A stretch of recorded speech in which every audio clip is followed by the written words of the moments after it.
I've always been an avid gamer. I love gaming, did a lot of miniatures and war gaming, miniatures, and then later on tried some indoor laser tag and some paintball, and it's really morphed all those things together into a game.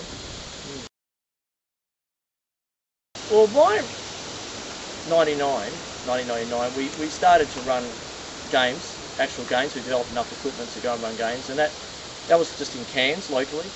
And we got up a website, and people around the world were really interested in what we're doing. So it's really evolved from there. We've always been entrepreneurs and going, this is really working, and locally and with interest around the planet. It's about 35 operations now, running just in Australia alone, covering nearly all the country. It's right through New South Wales, Victoria, South Australia. It's not a franchise. There are so many different ways to run this that we haven't standardised this is the exact formula you must run by. What we do is enable people, very much like the internet is doing nowadays. It's a matter of providing tools and techniques that enable people to use their own ability and ideas to do what they're doing. And so there's a lot of diversity in Australia and around the world. Well, we've got we've got two themes of weapons, which is interesting, and we're talking about that diversity, all right? And the diversity is about enabling people to do what they want to do. Now, some people have gone actually for more of a science fiction theme, and we have a whole range of science fiction models. Others have wanted a more of a military theme, and they've gone for things like this M4 I'm holding to try and get it really quite lifelike. So that's helped us because there's people running like mobile operations in backyard parties, right through to people running a dedicated location they spend $1 million or more just kitting out the environment to make it really authentic.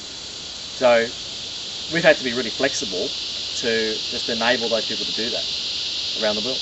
Well, Brisbane we see as our test of new ideas and of equipment and marketing. So we do just about everything you can imagine here. We do school fetes, we have backyard parties, we run games in the woodlands like this. We have them around our inflatable barricades and forts.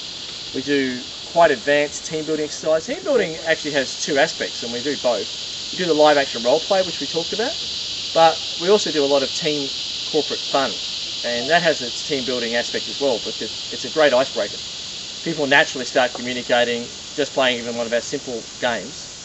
But if it's a board of directors, then the live action role play is really appropriate for maybe 10 or 12 people. But we've done corporate groups with 200 people at once, 100 aside. That's really fun. Well, certainly. I mean, we have done a really big group with Cisco Systems, and that was actually a huge indoor event at the RNA Showgrounds, which was fantastic, because this kit can be used equally well indoors or outdoors. We've done groups with obviously things like McDonald's, we've done Coca-Cola, Amatel, and even those have been very diverse. Some of them indoors, some of them out in the woods. There's over 200 sites around the world using our equipment. That's growing at approximately one per week on average. Somewhere on the planet setting up every week.